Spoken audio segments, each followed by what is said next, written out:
Madame, Monsieur, bonsoir. Bienvenue dans notre rendez-vous hebdomadaire de décryptage et d'analyse de l'actualité de la semaine écoulée. Trois sujets soumis aux commentaires de nos consultants. D'abord, la remise du prix Félix Houphouët-Boigny, qui a réuni trois personnalités de la vie politique ivoirienne, Alassane Ouattara, Henri Konan Bédié et Laurent Gbagbo. On parlera de l'élection municipale à Port-Boued qui cristallise déjà et la Russie qui affiche ses ambitions en Afrique avec la récente tournée du chef de la diplomatie, Sergueï Lavrov. Nous recevons pour en parler avec beaucoup de plaisir Lanciné Bakayoko et les journalistes et chefs du service économie à la rédaction de RTI 1. Et juste après, nous recevons Bamba Idrissa, qui est secrétaire général de rédaction à Soir Info, et puis Augustin Couillot, qui est journaliste que nous recevons également avec beaucoup de plaisir. Un enseignant, chercheur que vous connaissez aussi, que nous recevons avec beaucoup de plaisir, docteur Sidiki Bamba. Messieurs, je vous souhaite la bienvenue. Mesdames, Messieurs, bonsoir. Bienvenue dans le Club de la Presse.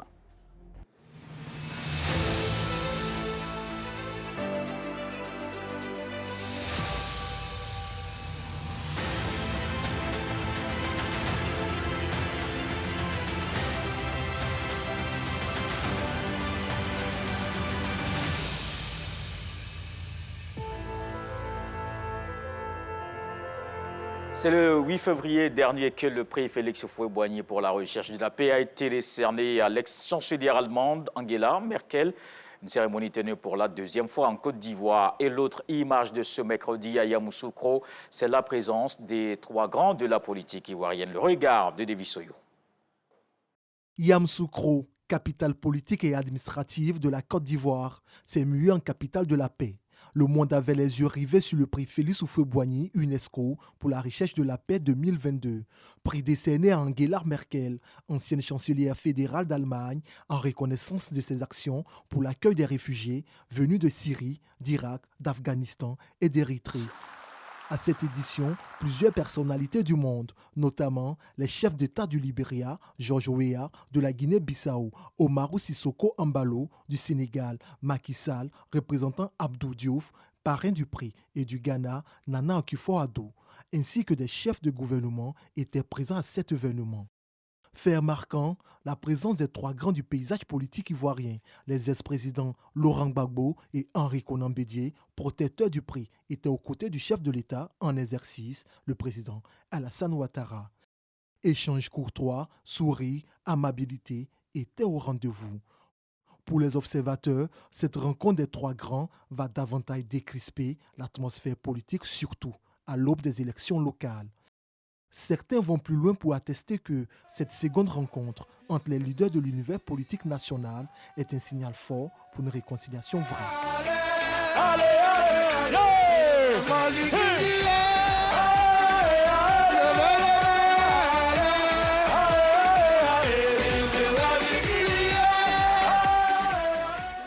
Bon, c'est vrai, il fallait danser pour la paix quand même. Alors, messieurs, on va déjà commencer par le commentaire sur la tenue de ce prix pour la deuxième fois. Bamba Idrissa, quel est le commentaire que vous faites sur ce, disons, le retour en Côte d'Ivoire? Alors, d'entrée, je voudrais dire que c'était un événement historique pour la Côte d'Ivoire et c'était très important, surtout que nous sommes en année électorale.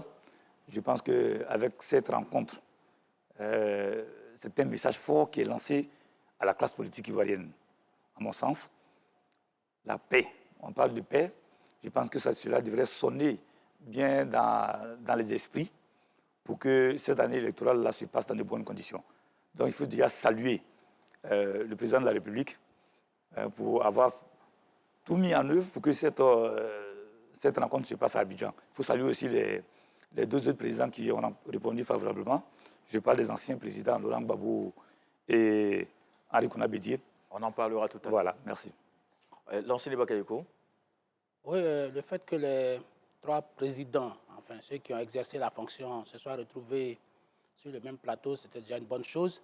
C'est vrai que l'occasion n'était pas nécessairement une occasion politique, mais vous savez, la politique... Déjà un commentaire quand même sur le prix. On parlera de la rencontre des trois grands. Oui, le prix, je pense que le prix est nécessaire puisque ça contribue à l'émulation pour davantage humaniser notre monde. Parce qu'on l'a dit, Angela Merkel a reçu des personnes qui étaient en détresse sur son territoire. Et donc, la politique n'est pas que violence, la politique a besoin aussi de se socialiser, de devenir beaucoup plus humaine. Et donc, ce prix est à encourager parce que ça permet quand même à ceux qui dirigent nos États de comprendre que la politique est faite pour les hommes et elle est aussi faite pour rapprocher l'ensemble de la communauté mondiale.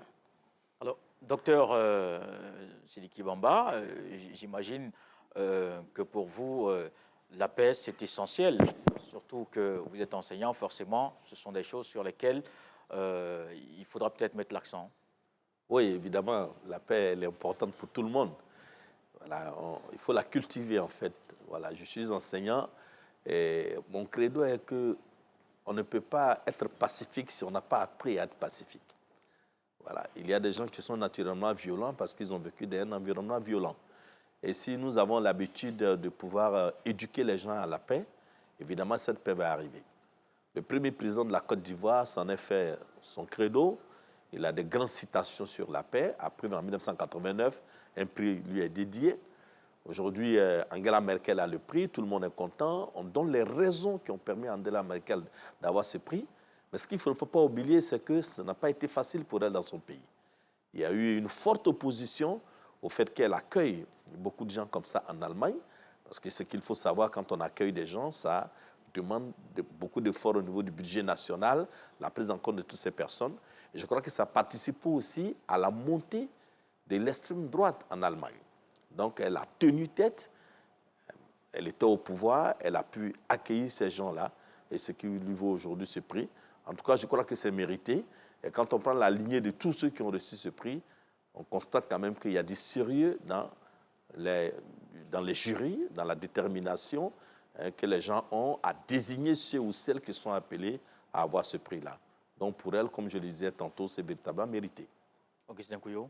Bien, le fait que le prix soit revenu pour la deuxième fois dans l'histoire en Côte d'Ivoire, c'est une très bonne chose parce que c'est toujours une occasion pour recevoir des personnalités et puis célébrer la paix. Donc personne ne peut rejeter la paix. Évidemment, c'est pas... Les hommes politiques, on chante beaucoup, très souvent ils chantent la paix, mais voilà, quand ils sont devant leur propre avenir, tout ce qu'on a chanté est relégué au second plan. Alors, ce qu'on va souhaiter, c'est que cette paix qui est chantée, qui a été célébrée à Yamoussoukro, soit désormais mise en avant quand les situations les plus dangereuses se présentent. Voilà, qu'on se souvienne que c'est important parce qu'un homme politique, il a toujours des recours, il peut toujours s'en sortir, mais le petit peuple, ceux qui vont au charbon, ils n'ont pas le recul nécessaire. Et quand il y a les crises, voilà, il y a beaucoup de gens qui payent. Et donc, c'est une bonne chose, le retour du prix à Abidjan. On espère que ça sera pour de bon, parce que dans tous les cas, il faut un événement phare en Côte d'Ivoire. Et si la Côte d'Ivoire s'engage à sécuriser, parce que parfois pour ce genre d'événements, ce qui fait que les personnes d'un certain niveau ne peuvent pas venir, c'est parfois l'environnement. Voilà, on dit, on voudrait bien partir y aller, mais il y a tel événement qui se produit, il y a tel événement qui ne va pas, donc on ne peut pas y aller. Donc il faut qu'on crée l'environnement, un environnement apaisé pour que ce prix puisse être célébré, être décerné régulièrement en Côte d'Ivoire au lieu d'aller à Paris. Alors, à côté de ce prix, il y a cette image qui a retenu l'attention de tout le monde, c'est la présence de Laurent Gbagbo, d'Alassane Ouattara et d'Henri Konan Bédié à l'occasion de la remise de ce prix. Depuis juillet dernier, il ne s'était plus retrouvé ainsi. Bamba dit ça, c'est une image évidemment qui nécessite qu'on en fasse un commentaire. Quel est le vôtre? Bien évidemment, c'est une belle image, comme celle de la rencontre du 14 juillet dernier, que les trois grands, comme on le dit, se retrouvent. sur le même plancher. Vraiment, je pense que cela est un bon signe pour la Côte d'Ivoire, un bon présage pour la réconciliation nationale. Il faut dire que c'est vrai que c'est une bonne image, c'est une symbolique même d'ailleurs, mais je pense qu'il faut pouvoir aller au-delà quand même de cette symbolique. Parce que comme je l'ai dit, nous sommes en année électorale. C'est vrai que les leaders se retrouvent, mais déjà sur le terrain, nous avons quand même des éléments, des indices qui commencent à inquiéter. D'où la question de savoir, est-ce que ces leaders politiques parlent à leurs lieutenants? Si ce n'est pas le cas, je crains fort que ce soit une image de plus. Et c'est dommage pour la Côte d'Ivoire. Lansini Bakayoko. Moi, je voudrais tout juste dire que, d'abord, ce fut un heureux événement. C'est-à-dire un événement dans l'événement, puisque en réalité, c'était la remise du prix. C'est vrai que ces personnalités, officiellement, ne se sont pas parlées, mais la politique, ce n'est pas que des paroles, c'est aussi des actes. C'est-à-dire que la symbolique même de la présence des trois dans le même cadre montre qu'il y a dorénavant une sorte de convergence de vues. Parce qu'in fine, ça veut dire quoi? Ça veut dire qu'en sous-main, ils s'appellent, ils se parlent, et ils parlent de paix, ils parlent de l'essentiel, c'est-à-dire de la Côte d'Ivoire. Parce que je n'ai pas vu que Laurent Gbagbo a fait de la réticence pour venir, pas plus que le protecteur du prix, Henri Konan Bédié. Et donc, la symbolique aujourd'hui est très forte. Donc, je pense que les autres, en tout cas le reste de la population qui se reconnaît en ces trois grands, doivent leur emboîter le pas pour comprendre que la Côte d'Ivoire doit nous réunir. C'est-à-dire que si même on a des divergences de vues pour aller vis-à-vis des compétitions politiques qui sont tout à fait normales, mais la Côte d'Ivoire doit rester l'épicentre, c'est-à-dire doit être l'essentiel pour l'ensemble de la classe politique et pour l'ensemble de la population. Donc je pense qu'ils se sont retrouvés, ils ne se sont pas parlé outre mesure, mais je pense que cet acte vient confirmer que on peut s'entendre sur l'essentiel, et l'essentiel pour moi, c'est la Côte d'Ivoire. Oui, oui. Et Augustin Couillot. Oui, moi, la présence de ces trois personnalités a un peu volé la vedette à la personnalité qui devait recevoir le prix, qui a reçu le prix. Finalement, beaucoup se demandent même si ce n'était pas cette rencontre qui était au programme. Et que bon, les gens se demandent même, un certain nombre de gens ne savent même pas pourquoi Angela Merkel a reçu ce prix. Et si encore sa présence n'était pas. Ce qui a été le plus partagé sur les réseaux sociaux, c'est les images de la famille Gbagbo, la famille Ouattara, où on voit le président Ouattara prendre l'épouse de Laurent Gbagbo, on voit par la main, voilà, c'est s'entrelacer avec Voilà, donc ça, ce sont les images et on a eu l'impression que finalement, c'est la Côte d'Ivoire qui était à l'honneur à cette remise.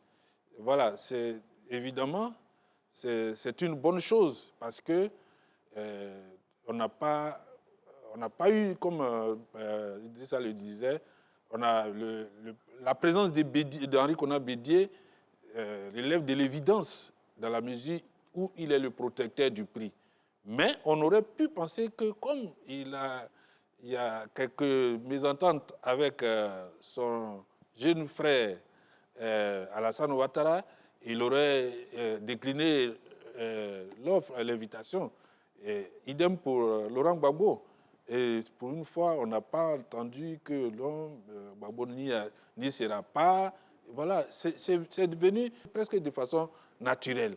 Alors, c'est important donc qu'on les voit, ils se parlent. Et il faut que quand ils se parlent, on sache de quoi ils parlent. Parce que les gens ne peuvent pas toujours se contenter des images. Bon, parce que, voilà. Est-ce que c'était le lieu de se parler ou de faire une déclaration quelconque, d'attendre quelque chose de cette rencontre? Lansini Bakayoko parlait des faits. Est-ce que là, ici, par exemple, cette image n'est pas plus importante ou plus éloquente? Cette image est importante, mais vous voyez, dans les cercles politiques, les militants, chacun interprétera, bon, voilà, c'est pas parce qu'ils se sont rencontrés, parce que c'était le prix, voilà, c'est pas parce qu'ils se sont rencontrés que vous allez dire qu'ils sont désormais, ils sont désormais sur la même longueur d'onde. Et ça, les interprétations, parce que vous voyez sur notre, disons, dans notre microcosme politique, il y a les alliances qui se font, il y a les rapprochements. Et d'aucuns, la dernière fois, on parlait du président Bédié qui ne fermerait pas la porte au RHDP. Qu'en est-il de Laurent Gbagbo? Est-ce qu'aujourd'hui, pour lui, bon, il a fait table rase de tout son mécontentement. Il y a beaucoup d'interrogations. Voilà, donc les gens, on a les images, oui. Mais comme ce sont des images... Vous attendez des paroles. Voilà, comme c'est des images comme la télé à sa naissance. Il n'y a pas de paroles. Et les paroles doivent suivre pour que les gens sachent vraiment si on va dans le bon sens ou bien c'est juste la comédie. D'accord. Alors, docteur Bamba, il y a l'aîné, le cadet et le Benjamin ensemble à Yamoussoukro. Bien, oui. Ça rappelle juillet 2022. Voilà. Pour moi, c'est le prix Houphouët-Boigny de la paix, c'est le prix de l'UNESCO. C'est vrai que les Ivoiriens sont très contents que ce prix revienne dans une cérémonie, ça fait la deuxième fois, mais l'UNESCO a 26 prix et on ne va pas dans 26 pays. Voilà, tout se passe à Paris parce que c'est comme ça. Et il a dû avoir une demande spéciale de la Côte d'Ivoire, la seconde fois on l'a dit, pour que ce prix soit là. C'est toujours bon. Et sachant que nous sommes dans le milieu politique et les politiciens profitent de toutes les occasions pour donner une certaine image. Cette image-là, certainement la Côte d'Ivoire en a besoin. Voilà, les militants en ont besoin. Ça leur donne l'impression de cette entente qu'ils attendent du moins. C'est une sorte de rêve et c'est normal, c'est un souhait. Il n'est pas mauvais en soi. Mais vous l'avez relevé, il n'y a pas eu de parole. Mais quelquefois, les images sont plus éloquentes que la parole. Je crois que c'est dans ce cadre que nous sommes. Mais c'est une rencontre de plus. Et moi, je crois que ça vient corriger la rencontre ratée du 7 août 2022. On aurait appris que M. Laurent Gbagbo et M. Henri Konan Bédié auraient été invités à l'indépendance à Yamoussoukro, mais ils n'y étaient pas. Donc, ça a fait des grincements dans les journaux. On a vu les papiers des uns et des autres. Et je crois que cette fois-ci, c'était différent. Les trois étaient là. Ça crée cette harmonie dont tout le monde a besoin. Voilà. Mais je crois que ça s'arrête là. Ce qu'on peut retenir donc finalement, c'est que le dialogue n'est pas rompu. Bakayoko le disait tout à l'heure, ils se parlent donc régulièrement, c'est ce que ça veut dire. Et c'est pas, pas plus mal, oui. Oui, ils se voient, ils se parlent, c'est peut-être, puisqu'on n'a pas entendu de paroles, mais en tout cas, ils se voient. Et dans le discours du président Ouattara, je l'ai entendu dire « Applaudissez mon aîné Henri Konan Bédié, applaudissez mon cadet, le président Laurent Gbagbo ». Voilà, c'est flatteur, mais on ne sait pas encore si c'est juste la comédie politique. Mais Augustin veut entendre quoi, par exemple? Oui, non. Peut-être qu'il faut nous dire. Parce que quand les politiciens commencent à s'affronter, ils oublient tous ces bons moments. Et donc, on peut se laisser aller en croyant que tout va bien, ou bien tout pourrait aller bien. Mais quand ils commencent à s'affronter, ils oublient les bons moments qui passent ensemble, les larges souris. Et finalement, ce qu'on retient, c'est des postures pour dire qu'il ne faudrait pas qu'on dise que c'est moi qui était à la base des mauvaises choses. Donc, il faut qu'on nous dise clairement si on va dans le bon sens ou bien s'il y a encore des choses à régler. S'il y a des choses à régler, qui se retrouvent pour régler. Mais ce que je voulais ajouter, ça, c'était parce qu'ils se parlent et se voient entre présidents anciens et anciens présidents. Mais sur la scène politique ivoirienne, il n'y a pas que les présidents et anciens présidents. Il y a aussi d'autres leaders politiques qui sont engagés dans l'action politique. il y a le président Affi N'Guessan, il y a Simone Gbagbo, il y a Charles Blé Goudé qui vient d'arriver, et il y a, bon, je voulais bien citer Mabry Touakeus, mais Mabry est déjà rentré, bon, Affi est dans un processus d'alliance, il n'a pas encore, le FPI n'est pas dissous, mais Mabry, qui est aussi un leader important, mais malheureusement, enfin, je dis malheureusement ou bien heureusement, il est déjà au sein du RHDP. Mais il faut que tous ces gens qui sont les leaders politiques puissent s'associer à ce groupe. Sinon, on aurait fait les choses à moitié. D'accord. Idrissa, vous l'avez moi, je ne parlerai pas de comédie. Je trouve que c'est un peu fort.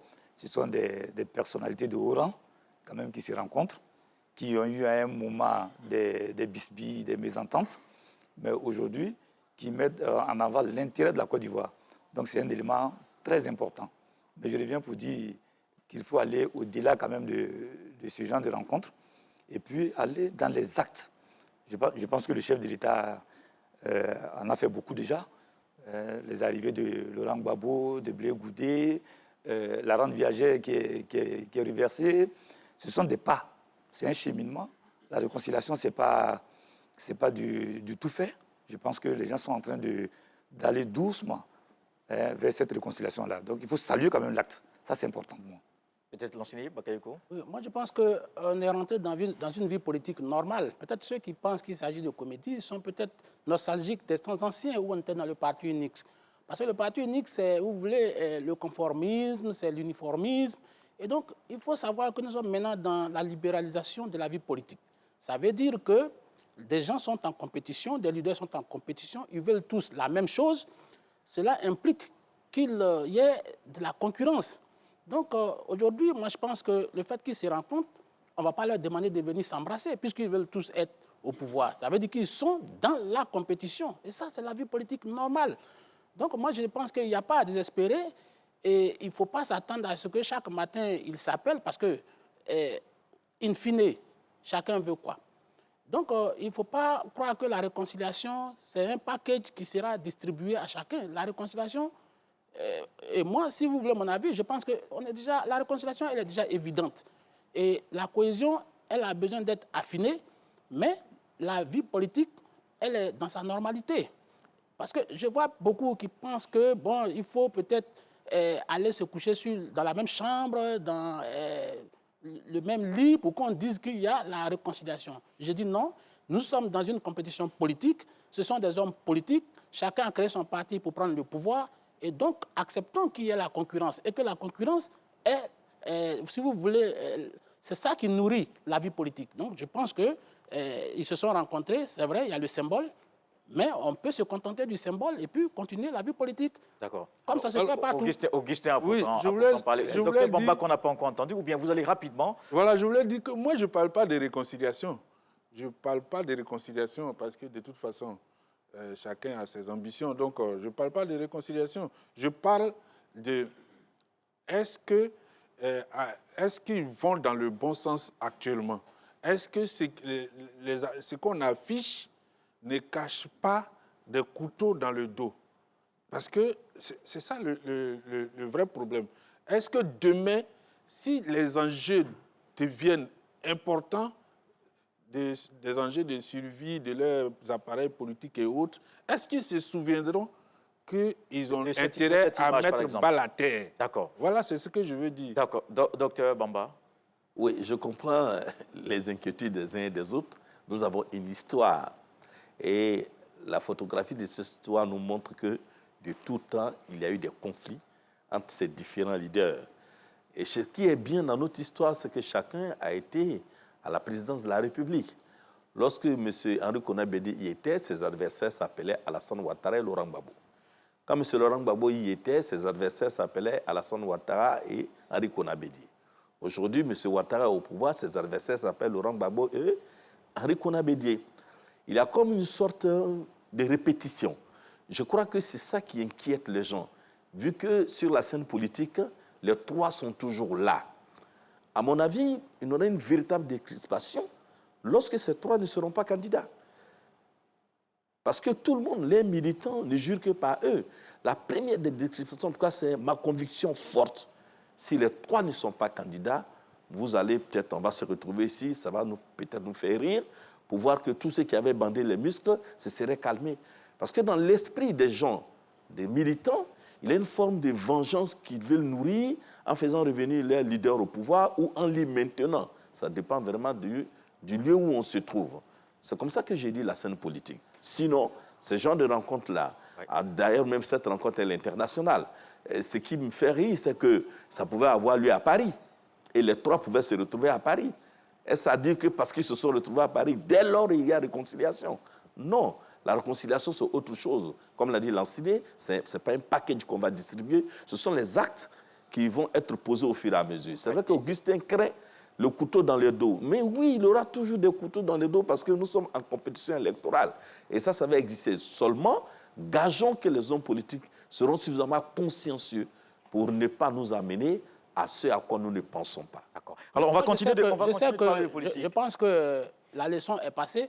Il parle de conflit, mais si le conflit est républicain, ça peut paraître paradoxal, mais si le conflit est républicain, je ne vois pas comment on peut présager qu'il y aura encore des troubles. Et moi, je pense qu'aujourd'hui, ces leaders, quand je les vois marcher, je pense qu'ils font preuve de grandeur et qu'ils ont placé l'intérêt de la Côte d'Ivoire, que ces conflits ne seront plus meurtriers, mais ce seraient des conflits, comme je l'ai dit, des conflits républicains. D'accord. On parlera des intérêts politiques tout à l'heure avec le sujet qui suit, les élections municipales et régionales qui approchent.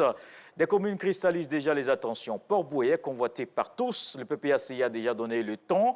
Assurément, le parti au pouvoir ne restera pas silencieux, encore moins le PDCI qui tient le poste actuellement d'Evisoyo. Port-Bouët, la ville balnéaire aux plus de 600 000 habitants, fait l'objet de toutes les convoitises.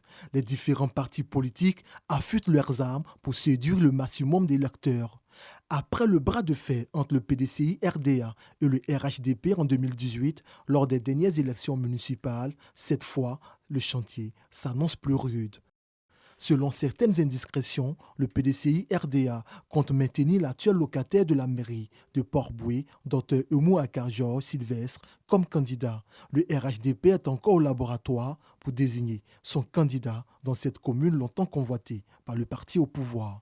Le PPACI s'invite aussi dans la conquête avec Justin Katinan, porte-parole et 2e vice-président du conseil stratégique et politique du parti. À côté de ces partis leaders, une flopée de candidats indépendants annonce également les couleurs. Alors, messieurs, il y a des communes comme ça, notamment à Abidjan. On a eu Yopougon, on en a parlé dernièrement. Et il y a Port-Bouët qui, avec toute cette attention, Idrissa Bamba, quel est le commentaire sur ce terrain convoité? Non, on peut comprendre l'effervescence constatée déjà à Port-Bouët. Port-Bouët, c'est quand même la porte d'entrée de la capitale économique, Abidjan.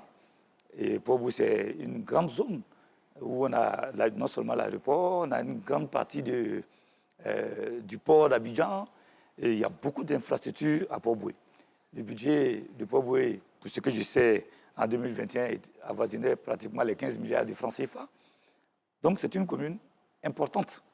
Et ce qu'on constate actuellement, c'est que tout le monde veut Port-Bouët, parce que Port-Bouët est devenu comme une zone mythique du PDCI-RDA. On a eu Hortense Akangu qui a fait 36 ans à Port-Bouët. On a Eumou Sylvestre qui est là, qui est PDCI. Je crois que le RHDP s'y a essayé un peu, ça n'a pas marché. Il y a d'autres partis qui ont tenté, ça n'a pas marché. Donc vous comprenez que pour des élections, cette fois-ci qui, je le souhaite, seront ouvertes, tout le monde veut aller quand même prendre Port-Bouët. C'est important. Être quand même le maire de Port-Bouët, c'est quand même être là quand il y aura les grands événements à l'aéroport. Ce serait avoir une visibilité un peu en Côte d'Ivoire. Donc on comprend quand même pourquoi Port-Bouët est important. Alors, oui, Lanciné. Oui, Port-Bouët, c'est une des communes les plus riches d'Abidjan. Et puis, c'est aussi une commune importante. Mais moi, je pense que si Port-Bouët est convoité, parce que le PDCI y a son emprise, parce que ça fait quand même, depuis 1980, je pense que c'est le PDCI qui tient cette commune. Et donc, les autres partis veulent se mesurer et puis essayer de casser cette dynamique. On a vu que les gens ont amené en tout cas au niveau du PPACI, ils ont envoyé l'une de leurs personnalités les plus importantes, Kone Katina. Et le RHDP, comme on l'a dit dans le reportage, se cherche un candidat. Bon, Siandou Fofana, qui n'a plus le cœur à l'ouvrage, il veut aller à Agni-Bilekrou. Le RHDP avait fait une proposition à Yensié, qui a aussi décliné l'offre. Et donc, le RHDP continue de chercher un candidat qui va tenir tête. Mais en réalité, ce qu'il faut dire, c'est que Emou Sylvestre a quand même un bilan. Quand tu vas à Port-Boué, il y a une sorte de transformation qui est en cours. C'est vrai, on peut améliorer la situation, mais il a un bilan. Ça veut dire que, et avec l'avantage de l'historicité, pour le déraciner, ce ne sera pas facile. Donc, c'est quand même une commune où il y a beaucoup d'enjeux. On a parlé de budget, mais je ne pense pas que le budget soit nécessairement, disons, soit l'objet principal de tous ces enjeux. Mais je pense que c'est pour des velléités hégémoniques au niveau d'Abidjan.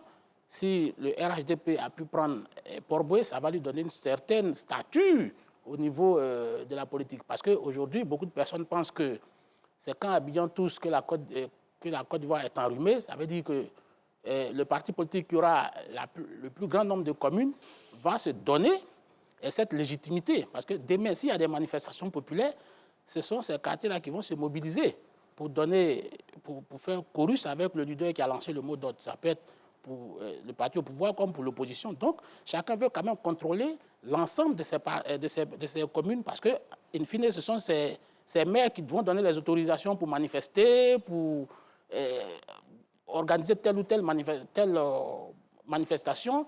Donc, chacun veut contrôler ces communes. Et donc, je pense que Port-Boué va rester un enjeu. Il va être très, très difficile de bouter le PDCI hors de cette prestigieuse commune. Alors, on parlait des enjeux ou alors de la partition politique tout à l'heure dans le premier sujet. Augustin Couillot, il y a le prolongement avec le cas de Port-Boué. Oui, moi personnellement, je pense que Port-Boué l'enjeu n'est pas différent l'enjeu à Port-Boué n'est pas tout à fait différent de l'enjeu à Yopougon, au plateau, voilà, à Marcouri, il y a tout, puisque ceux qui sont là, ceux qui viennent veulent les remplacer. Donc, mais ce que je perçois dans tout ça, c'est quelle est la stratégie, par exemple, de l'opposition. Quand je parle de l'opposition, sur ce plan précis, je parle du PDCI et du PPACI, qui ont une alliance qui ne dit pas son nom en tant que tel. Mais voilà, on sait que le PPACI sait que c'est un maire PDCI qui est en place.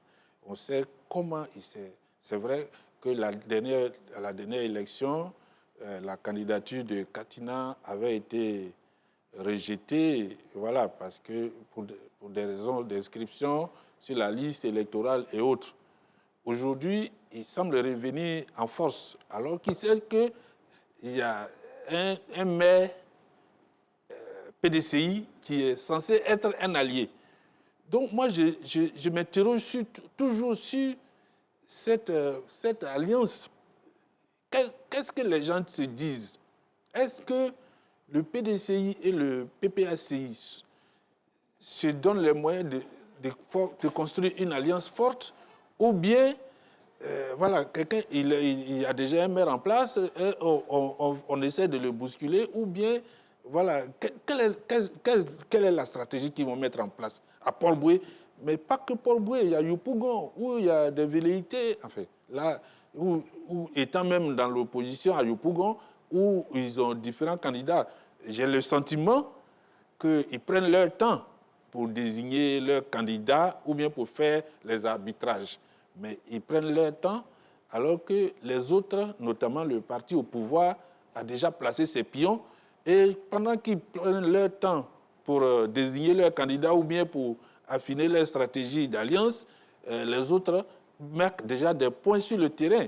Et donc, je suis dans l'interrogation, dans l'expectative, je me dis que l'opposition est en train de laisser filer. créer des affrontements là où ils pouvaient facilement s'entendre. Où on dit, bon, par exemple, ici, bon, écoutez, à Port-Boué, on a déjà un allié qui a son candidat là, qui a déjà son maire là, on ne va pas le déranger, on va ailleurs. Et voilà, ça. Et ça, comme l'élection des conseils municipaux ça ne vient pas tomber comme ça ne vient pas du ciel. Les gens savent depuis des années qu'il y aura des élections. Pourquoi depuis ce temps-là, les gens depuis longtemps, les gens n'ont pas pris leur temps de désigner leur candidat ou d'affiner les stratégies d'alliance et ils vont maintenant s'engager dans une course contre la montre? Je m'interroge. Oui. Docteur Bamba. Bien, je crois qu'il y a un seul enjeu. Arracher cette commune au PDCI. Depuis 1980, c'est le seul parti qui gère cette commune. Vous faites la cartographie de toutes les communes. Abidjan intramuros, les 10 communes sont passées dans différentes mains. À quelques d'heures, Cocody n'est jamais... Si, Cocody est passé dans les mains du FPI. Voilà, pour dire que l'enjeu véritable, c'est là-bas. Arracher la commune au PDCI.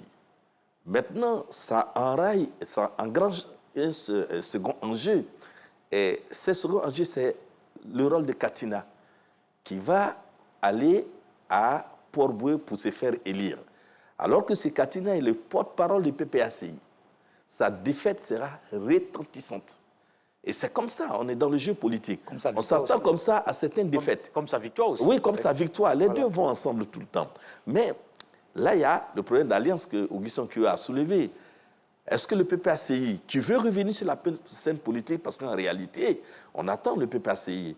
Depuis 2010, on attend avec Laurent Gbagbo pour voir quel est le poids réel. Au-delà de ce que disent les journaux, on attend ce qui va se passer dans les urnes. Je pense que s'il y a alliance, il faut laisser la place au PDCI. Et s'il y a victoire, la victoire revient au PDCI. Est-ce que le PPACI sera prêt à laisser à Abidjan, parce qu'évidemment, les RHDP à 6 communes, le PDCI en a 4 pour le moment. Pour les 4, comme le disait Augustin Kyo, faut-il laisser la place au PDCI pour dire nous avons un allié là qui... Non, je crois que la politique ne marche pas comme ça. Pas du tout. Il aura forcément des grincements des dents. Et comme je connais bien mon pays, les gens iront forcément en rang dispersé. Bon, moi, oui, moi, je pense que dans cette affaire, c'est le RHDP qui a le beau rôle. Parce que si le RHDP paie à Port-Boué, bon, c'est naturel. S'il gagne, ce serait faire écrouler un édifice vieux de plus de 40 ans. Et donc, ce serait quelque chose de gagné. Le PPACI joue, si vous voulez, pas sa survie, mais en tout cas, joue sa crédibilité. Kone Katina, c'est une des personnalités fortes, nous l'avons dit. C'est quand même il est vice-président, je crois, du surtout le porte-parole. Et porte-parole même du PPACI. Ça veut dire, le PPACI qui revendique, qui se réclame le dépositaire de la politique abidjanaise, s'il paie à Port-Boué, ce serait un gros camouflet. Et je pense qu'ils prennent un risque, puisque Kone Katina, naturellement, il aurait dû être à Niakaramadougou. Puisqu'il y a fait beaucoup de tournées, on a eu l'impression à un moment donné qu'il partait mobilisé parce qu'il allait venir, mais il a tourné kazakh, il est revenu à Port-Boué. Mais là, il joue un peu sa survie, il joue la survie de son parti et il joue lui-même sa survie politique, parce que s'il ne gagne pas, il sera complètement affaibli. Si Emou tombe, ça va rentrer dans l'histoire, ça sera inscrit en lettres d'or dans les bibliothèques de l'histoire, puisque c'est lui qui aura fait perdre le PDCI, une commune qu'il dirige depuis, aujourd'hui, on va dire, 43 ans. Et donc, je pense que c'est le RHDP qui va décomplexer, qui va relax. S'il gagne, ce sera une forte victoire. Mais s'il perd, la défaite ne sera pas retentissante, comme l'a dit le professeur. D'accord. Alors, on va passer rapidement au troisième sujet. Dans tous les cas, on va regarder la situation à Port-Boué comme ailleurs. Augustin Couillot le disait tout à l'heure, il y a des enjeux un peu partout. Le troisième sujet, c'est en international, la Russie qui affiche ses ambitions en Afrique. Le ministre des Affaires étrangères était en tournée sur le continent. Sergueï Lavrov a rencontré les autorités de la transition au Mali. David Soyo revient sur le sens de cette visite dans le Sahel. Sergueï Lavrov, en campagne de séduction en Afrique, le ministre des Affaires étrangères russe a effectué une tournée sur le continent qu'il a conduit d'abord en Afrique du Sud, au Eswatini, Eswaziland, en Angola et en Érythrée, Avant de mettre le cap sur le Mali, l'étape de Bamako avait une valeur symbolique particulière. Le Mali est depuis plus d'1 an le point le plus incandescent de la présence russe en Afrique. Pour le ministre des Affaires étrangères malien, Abdoulaye Diop, cette visite d'amitié et de travail était longtemps attendue et vient renforcer davantage la solidité des relations entre Bamako et Moscou. Selon le diplomate russe, cette tournée dans les pays africains vise à proposer l'aide de la Russie aux pays du Sahel et du Golfe de Guinée qui luttent contre la pression grandissante de groupes djihadistes. Sergueï Lavrov a également promis un engagement plus accru sur le continent, confronté selon lui aux approches néocoloniales des Occidentaux. Autre temps fort de son discours, Moscou attend poursuivre le soutien militaire, matérialisé par des livraisons d'armement et l'envoi de centaines d'hommes qu'il a qualifiés d'instructeurs au Mali. La Russie pousse, renforce sa présence sur le continent. Quelle est votre lecture de cette présence de Moscou sur le continent africain, Bamba Idrissa? Moi, comme tous les grands pays occidentaux, je pense que la Russie est dans son rôle. Nous sommes ici dans l'expansionnisme. Et la Russie, en venant au Mali, au Sahel et tout ça, pour soutenir les États africains, je pense que la Russie voit de l'autre côté de la barrière l'OTAN, la France et ses ennemis. C'est tout à fait normal. Ceux qui sont dans la conquête. Ce que je peux retenir, c'est que la question doit se poser au niveau des pays africains, notamment les pays du Sahel. Est-ce que abandonner une puissance tutélaire, si on peut s'exprimer ainsi, pour une autre puissance tutélaire, est-ce qu'on arrive à se prendre en charge soi-même? Est-ce qu'on ne quitte pas dans un champ de piquants pour aller dans un champ où on a des serpents qui peuvent vous mordre? C'est la question que je me pose. Sinon, la Russie, je n'ai pas de souci avec la Russie. C'est un pays qui cherche à s'étendre en Afrique. Mais vous savez, il ne faut pas compter sur les Européens uniquement. Moi, j'ai toujours dit, chaque fois que je suis passé sur ce plateau, il faut que les Africains apprennent à s'assumer. Et c'est toujours important de se développer quand même dans son rayon. Nous sommes dans une sous-région. C'est vrai qu'on peut avoir des difficultés entre pays, mais j'estime qu'il faut savoir raison garder et puis résoudre les problèmes. Ici, nous avons le Mali, nous avons le Burkina Faso qui ont des soucis avec la CEDEAO, mais je pense quand même que les chefs d'État de ces pays-là doivent quand même aller à pas mesurés. C'est important. Voilà. Je n'ai pas trop de commentaires sur la Russie. La Russie, c'est son droit, mais il faut être très vigilant, il faut faire très attention. Monseigneur Bakayoko. Oui, moi je pense que la Russie est dans son rôle si elle vient en opération séduction sur le continent. Mais moi, ce qui me pose problème, c'est la sémantique du discours qui est tenu par Moscou. Il donne l'impression qu'il vient en campagne de décolonisation du continent vis-à-vis des Occidentaux, notamment de Paris. Et ça me pose problème. Et vous avez vu, ça me pose problème parce que j'ai l'impression qu'eux, ils viennent pour créer des problèmes, c'est-à-dire venir attenter à la démocratie dans nos États. Parce que si vous remarquez, tous les pays que M. Sergueï Lavrov a visités, ce sont des pays qui sont soit en conflit avec l'ordre constitutionnel, qui sont en délicatesse avec l'état des droits, et parfois qui n'ont aucun souci pour les droits de l'homme. Et donc, je me dis que si c'est cet enseignement qu'ils viennent inculquer à nos États, je pense que notre droit légitime d'aller vers la démocratie est remis en cause. C'est pour ça que j'ai dit qu'il faut, comme Baba le dit, il faut qu'on fasse beaucoup plus attention parce qu'il ne faut pas quitter. Il a pris l'allégorie du piment ou, je ne sais pas, du piquant, mais je pense qu'il ne faut pas quitter dans la main d'un maître pour aller dans la main d'un autre maître.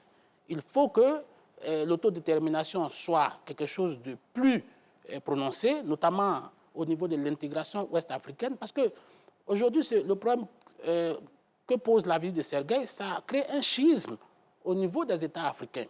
Ça veut dire qu'il y a un groupe d'États africains qui va être qualifié, c'est-à-dire qu'on retourne à l'ère de l'avant-guerre mondiale, c'est-à-dire un groupe qui est avec les Occidentaux, un groupe qui est avec le bloc russe. Or, aujourd'hui, le continent africain, a besoin de cohésion, a besoin d'une certaine maturité démocratique, de se mettre ensemble. On a créé la ZELCAF. Ce n'est pas au moment où on crée ces organes d'intégration, on a modifié l'organisation de l'Union africaine pour en faire l'Union africaine, l'organisation de l'unité africaine pour en faire l'Union africaine. Ce n'est pas au moment où nous avons besoin d'intégration que nous devons créer des frictions entre nous, auquel cas les Occidentaux et les Russes auront raison de nous. Mais je pense que la présence russe ne se fera pas gratuitement. Et Aboulaye Diop au Mali l'a dit, la Russie nous aide, mais ce n'est pas gratuit. Ça veut dire qu'il y a une contrepartie qui est là, donc il faut cesser de croire que la Russie vient en philanthrope. Ou alors cette contrepartie coûte moins? Cette contrepartie coûte cher, puisque nous savons bien que la Russie aujourd'hui, qui revendique Wagner, exploite des mines au niveau de la Centrafrique. Et aujourd'hui aussi, ils font des exploitations au niveau du Mali. Et Aboulaye Diop l'a clairement dit. Ils sont là, ils nous aident, mais ce n'est pas gratuit. Ça veut dire que le Mali a une contrepartie. Donc il faut cesser de croire que la Russie vient en Père Noël, vient pour distribuer des gadgets aux Africains. La Russie vient pour ses intérêts et il faudra faire attention pour ne pas avoir à regretter, comme beaucoup d'Africains aujourd'hui semblent regretter, leur relation, quoique ce n'est pas mon avis, avec la France. Augustin Pouillot. Bon, moi, ce que je veux récuser, c'est le terme séduction. Voilà, et ils ne sont pas en opération séduction, ils viennent pratiquement en terrain conquis. Donc, ils viennent consolider la Russie, Lavrov. Ils sont venus au Mali, voilà, pour consolider ce qu'ils ont commencé. En terrain conquis, ça me semble un peu... Oui, en terrain conquis, parce que... Je ne comprends pas bien. Le Mali était toujours là et que... Bon, voilà. La France était toujours là, quand même. Non, la France était là. La France n'est plus là. La France n'a plus... Militairement, sur notre diplomatiquement, je pense oui, que mais même... On veut dire que la Russie est en terrain conquis. Oui, la Russie est en terrain conquis au Mali. Ça, c'est clair. Bon, voilà. Aujourd'hui, le Mali, j'imagine que la priorité de son gouvernement de transition, c'est de chasser les djihadistes, les terroristes. Ils ont déduit de leur réflexion que la France a été incapable de leur apporter cette aide dont ils avaient besoin pour chasser les terroristes. Et la Russie s'est proposée avec son Wagner pour lutter. Donc aujourd'hui, sur le terrain au Mali, il y a l'armée malienne et il y a Wagner. Et puis, il y a la MINUSMA. Mais la MINUSMA est aujourd'hui à l'étroit. Ça veut dire qu'aujourd'hui, on peut faire un bilan de la présence de la Russie, notamment des Wagner au Mali. Non. Est-ce qu'on a gagné du terrain sur les zones occupées, par exemple? Bon, quand on pose cette question, les pro-Goïta disent que ce n'est pas le moment de faire le bilan et qu'ils ne viennent que... Mais ça fait quand même des années. Non, pas beaucoup d'années quand même. C'est fait. Les Français sont partis que l'année dernière. Ça vaut pour gagner au moins une localité ou deux. Bon, en tout cas, ils disent que leur armée monte en puissance avec la Russie, avec la livraison d'aéronefs, d'hélicoptères et autres, d'autres types d'avions. Combien de populations libérées? C'est ça la question principale. Bon, peut-être qu'on fera ce bilan, oui, je pense. Mais je dis que... C'est peut-être la question principale, la lutte contre le djihadisme. Oui, donc je veux dire que l'Afrique du Sud, puisque vous savez, historiquement, la Russie a soutenu la lutte pour la décolonisation. Et c'est ce discours qui revient sous une autre forme. Quand Lavrov parle de chasser, aider les gens à lutter contre la néocolonisation, je veux dire que c'est ce discours. Et le Mali, dans son histoire aussi, a un lien avec les Modibo Keïta, avec, disons, cette lutte pour la décolonisation. Donc, moi, je ne vois pas... Et si... je veux dire, en opération de séduction, ils auraient pu venir en Côte d'Ivoire. Là, ils viennent, la Côte d'Ivoire qui, on sait les relations qui ne sont pas du tout brouillées entre la Côte d'Ivoire et la France et les États-Unis, tout ça. Et voilà, on aurait pu dire, bon, Lavrov vient, par exemple, séduit vers en sorte que Ouattara tombe dans leur escarcelle. À la recherche de verts pâturages, d'accord. On a bien compris. Au Mali, c'est déjà, ils sont là, oui, ils sont installés. D'accord. Alors, docteur Mamba. Bien, je veux dire à Augustin que oui, c'est une campagne de séduction de plus. Voilà, on continue de séduire, on ne finit pas de séduire. Voilà, il faut que... Parce que la Russie est partie depuis les années 90, avec le vent de la démocratie qui avait soufflé pratiquement sur toute l'Afrique. La Russie s'était retirée parce que la Russie même avait ses propres problèmes. Voilà, perdait son influence sur tous les pays de sa zone, que sont la Biélorussie, l'Ukraine, tout ça, où ça a été une période d'indépendance à tout va. La Russie s'était donc retirée de l'Afrique, ne faisait plus rien. Mais aujourd'hui, l'Afrique est devenue un marché pour tout le monde. La Chine vient, pourquoi la Russie ne viendrait pas? Donc, à la suite de la Chine, la Russie, à son tour aussi, a fait son premier sommet Russie-Afrique en octobre 2019. Et à l'époque, qu'est-ce que Poutine a dit? Il a dit, ce sommet, ce serait tous les 3 ans. Tous les 3 ans, logiquement, c'est en 2022. Malheureusement, ils étaient en guerre avec l'Ukraine. Ils y sont encore. Ils n'ont pas pu faire ce sommet-là. Mais il faut le faire, ce sommet. C'est prévu. Voici la revue. Voilà la raison de la venue de l'Afrique en Afrique pour cette, comment on appelle ça, ce sommet-là. La Russie fait comme tout le monde, c'est le même schéma. Les Américains ont un sommet avec l'Afrique, la France en avait, l'Europe en a, la Chine en a. Aujourd'hui, la Russie en a. Et je garantis que si nous restons toujours dans cette vassalité, demain, on risque d'avoir un autre sommet avec les pays arabes. D'accord. En 30 secondes, est-ce que moi, vraiment la sécurité m'intéresse beaucoup. Quel est le point de la sécurité aujourd'hui, surtout avec la présence de Wagner dans le Sahel? La présence de Wagner dans le Sahel, parce que simplement, dans notre zone, c'est au Mali que Wagner se trouve, mais moi je dirais que la Russie se trouve. Mais aujourd'hui, vous avez vu que les mouvements irrédentistes même ont pris du poil de la bête. Parce que nous avons appris la semaine dernière que le MNLA a renouvelé ses bases et même Iyad Agali a eu des entretiens avec les autres irrédentistes où ils ont essayé de trouver un point d'accord sur certaines divergences qu'ils avaient. Ça veut dire qu'ils sont en train de reprendre du poil de la bête. Et si vous, aujourd'hui, les nouvelles ne sont pas du tout rassurantes pour le Mali, puisque que ce soit à Amderaboukane, à Ansongo, à Kidal, à Sévaré, même à Bandiagara, il y a les attentats, il y a les attaques. Ça veut dire que le Mali ne contrôle plus jusqu'au centre du Mali et même jusqu'à descendre vers Niono. Donc le Mali n'a pas le contrôle. Ça veut dire que la présence de Wagner n'a pas résolu le problème. Moi, ce que je voudrais ajouter, c'est que la Russie est venue faire en Afrique ce que l'Afrique, il y a de plus répugnant, c'est-à-dire la vente d'armes. Que quelqu'un me montre une seule entreprise sur le continent. Bon, en Côte d'Ivoire, à part Lukoil qui est venu peut-être faire de l'exploitation du pétrole, mais la Russie vient en Afrique seulement que pour vendre des armes. On n'a pas besoin d'armes sur notre continent aujourd'hui. On veut se développer. Je ne connais pas d'entreprise russe en Côte d'Ivoire. Je ne connais pas d'entreprise russe au Mali. Je ne connais pas d'entreprise russe au Bénin. La Russie vient seulement que pour faire de l'expansion militaire. Et je ne pense pas que l'Afrique ait besoin de ça aujourd'hui pour se développer. D'accord. Alors, vraiment, le temps court très vite, messieurs. C'est terminé vraiment pour ce soir.